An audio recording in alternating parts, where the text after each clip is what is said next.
कराची के इलाके buffer zone में पुलिस का ड्रोन कैमरा निगरानी के दौरान पतंग की भीड़ चढ़ गया।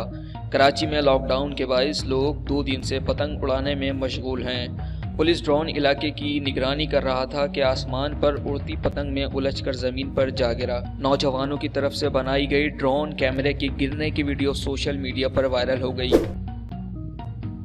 और ये ड्रोन उड़ रहा है और ये ड्रोन जो है पतंग काट रही है ड्रोन को। पुलिस वाले ड्रोन उड़ा रहे हैं और ये पतंग काट रही है।